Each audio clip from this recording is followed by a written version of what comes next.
I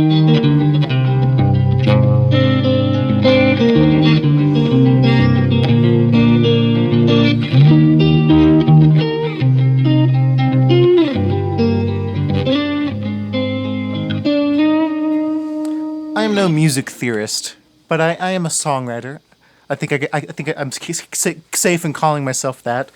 And I think I have some thoughts that might be useful to anyone out there who just likes to use the guitar as a tool to get something out of themselves, to just talk, if you will, to write.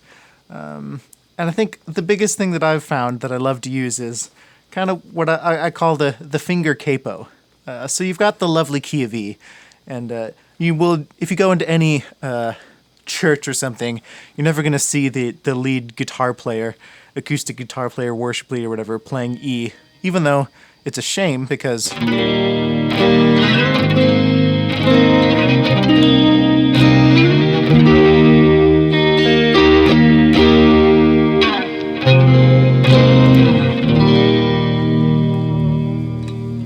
are beautiful open chords in E, but I feel like everyone knows that. If you just take your E shape and slide it up the neck, I mean,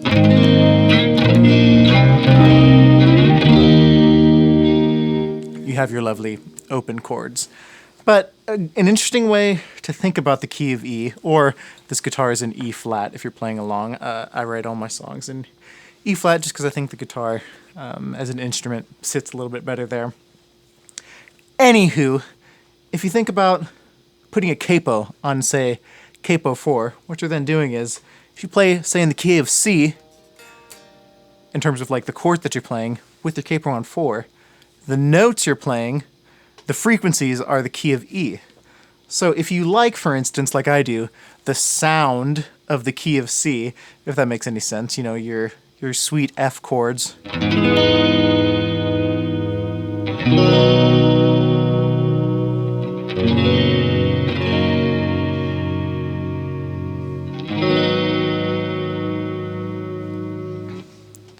But you have, say, another riff or something else in the key of E. If you just learn, practice a little bit, using this finger right here, putting it as capo 4, you can then play your beautiful C-shaped chords in the key of E that'll fit into, say, a whole other song in the key of E.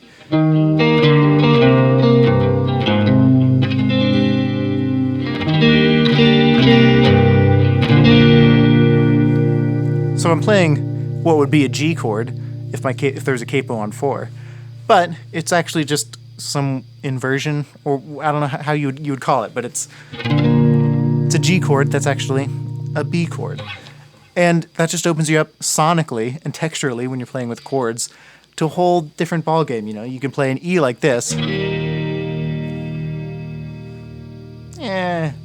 you know, or you can play an E like this. Little interesting, maybe a little more interesting. You can add the G sharp down in there, and then you can mess around with that. Say, okay, what if we play an open E on the low string? Okay, that's maybe a little more interesting than just. Then you can, you know, mess around with the chords, and then all of a sudden you've got interesting, beautiful things. I do this all the time. There's one particular song that's one of my favorites I've ever done, and it just messes around with like different shapes in the key of E.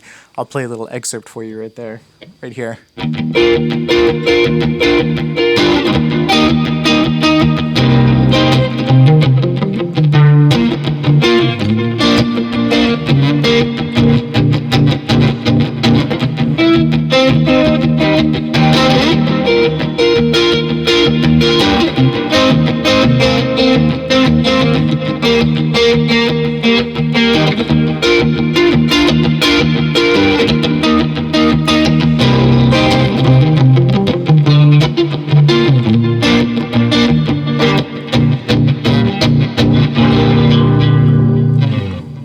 All in the key of E, just messing around with different shapes. And if you learn to play that simplified, it would sound real dumb, real lame, real uninspired. But those interesting shapes just tell a whole new story. And, you know, if the keen-eyed among you might say, well, if the 4th fret gives you a capo 4, and you can play in the key of C, mess around with that. If you bring it up here, you might be able to, say, play in the key of G, or use your G shapes if you put your capo, as in your index finger, on the 9th fret. And this is where all of my favorite shapes and everything live, up here. So, you know, you're playing in the key of G in terms of shapes, and you can mess around and think, well, we've got this G chord, G shape chord. What if we just play the open E?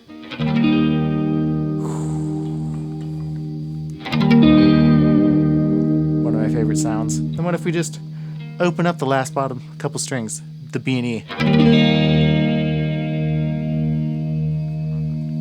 Okay, what if we, like, for instance, play a C chord? Ooh.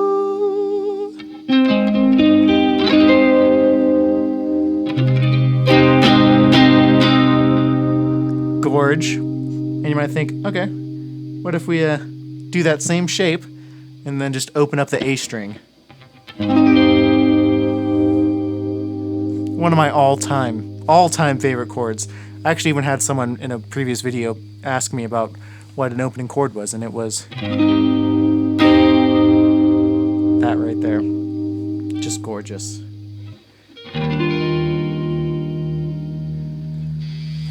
Just something to think about for all of you who might be out there like me that aren't music theory-y orientated. Maybe what I just said made sense. Mess around with using a little open finger capo, little index finger capo, and mess around with the shapes, say, in the key of E. So you can have the best of both worlds. You can play your finger pickery, like a, you know, C chord riffs that are kind of cliche, maybe, but still fun and useful. So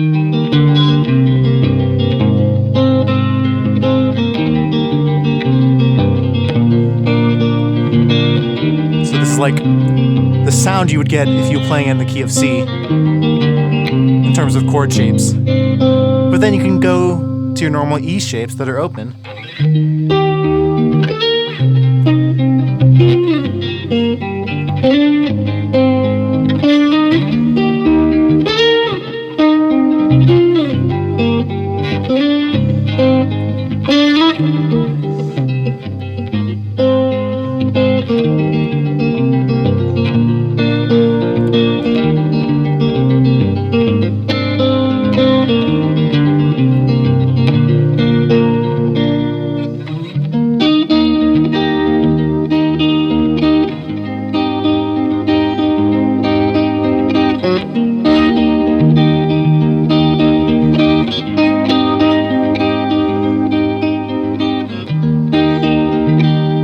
And right there, I'm just playing E and A.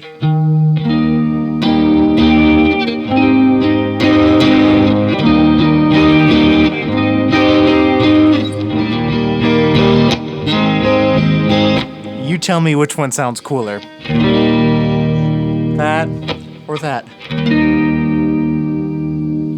You tell me which one sounds cooler. That or this. Just play around with shapes. It'll make your chords be a little bit more inspired, and inspire you more to write songs that maybe more accurately depict what you feel and what you want to get out into the world. Mess around with chord shapes.